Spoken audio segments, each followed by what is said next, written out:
श्री कृष्ण। आज हम गीता का 6वां अध्याय पढ़ने जा रहे हैं। इसमें बोला गया है, हर्ष शोक त्याग कर मान और अपमान, दुख सुख सम जाने वही उत्तम नर पहचान। देना लेना बांटना सब अर्पण भगवान, वह योगी संसार में हे अर्जुन धीमान। स्तुति गाली समझान कर जीवन करे व्यतीत, उस योगी की जगत में होती अर्जुन जीत। मेरे अर्पण कर्म हो करे नहीं अभिमान, मुक्त जीव वह जगत में यूँ कहते भगवान। 6ठे अध्याय का नाम है आत्म संयम योग। भगवान श्री कृष्ण ने कहा, हे अर्जुन, जो कर्मफल की इच्छा मन में ना रखते हुए कर्म योग द्वारा मेरे साथ जुड़े हुए हैं, वही सन्यासी कहलाने योग्य है।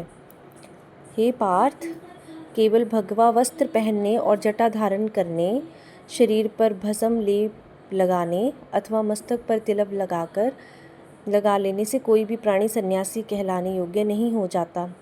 हे पांडुपुत्र अर्जुन, जिसको सन्यास कहा जाता है उसी को योग भी कहते हैं। जो प्राणी कामनाओं का विच्छेदन नहीं करता वह योगी कहलाने के योग्य नहीं होता।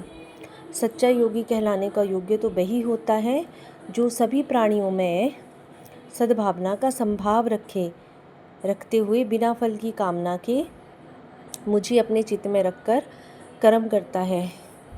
योगारूढ़ पुरुष उसे कहते हैं जो इंद्रिय भोगों व कर्मों में निर्लेप हो। ऐसे ही प्राणी का आत्मोद्धार होता है। हे कौन्तेय, मनुष्य देह लाखों योनियों को पार करके आने का फल है। उसका सद्भाव से सेवन करने या बर्बाद कर देने का कार्य मनुष्य का है। मनुष्य शरीर की प्राप्ति का उद्देश्य ही भवसागर से अपना उद्धार करता है। इसीलिए प्राणी को ऐसा कोई कर्म नहीं करना चाहिए जिससे आत्मा का पतन हो, क्योंकि आत्मा प्राणी की हितैषी भी है और उसकी दुश्मन भी। अर्थात जब प्राणी अपने आप को समर्पित करते हुए आत्मचिंतन करता है तब आत्मा ही उसकी मित्र होती है, लेकिन जब प्राणी मुझे भुलाकर सांसारिक भोगों में रम जाता है तब आत्मा उसकी दुश्मन होती है। हे पांडुपुत्र अर्जुन, जिसका अंतःकरण शुद्ध और निर्मल है तथा जो अपनी आत्मा में मेरे ही स्वरूप का चिंतन करता है, उसे प्राकृतिक आपदाएं, सर्दी गर्मी, मान अपमान, सुख दुख आदि परेशान नहीं करते।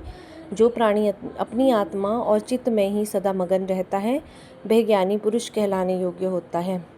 जिस प्राणी ने आत्म तृप्ति को ही अमृत समझकर उसका रसपान किया है, जिसका इंद्रियों पर संयम है और जिसका मन केवल मेरे स्वरूप में ही रमण करता रहता है, उस योगी पुरुष के लिए मिट्टी, सोना, शत्रु तथा मित्र सभी एक समान होते हैं। सच्चा योगी सबका हितैषी तथा पक्षपात न करने वाला होता है। ऐसा प्राणी महान योगी और श्रेष्ठ होता है। अंततः वही परमात्म सुख की प्राप्ति करता है। योग सिद्धि एक ही जन्म में प्राप्त नहीं होती, इसके लिए अनेक जन्म लेने पड़ते हैं। जिन प्राणियों को अपने पिछले जन्म की स्मृति बनी रहती है वह योग मार्ग से विमुख नहीं होते। ऐसे योगी प्राणी अंततः वैकुंठ धाम को प्राप्त होते हैं। हे अर्जुन, घोर तपस्या में लीन, शास्त्र ज्ञाताओं एवं फल प्राप्ति के लोभ में कर्म करने वाले से योगी कहीं अधिक श्रेष्ठ होता है। हे कुंती नंदन, तुम भी योगी तथा शास्त्र ज्ञाता हो। मेरी पूजा अर्चना करने वाला तप योगी है, वह श्रेष्ठ है, लेकिन ज्ञान योगी सर्वश्रेष्ठ होता है।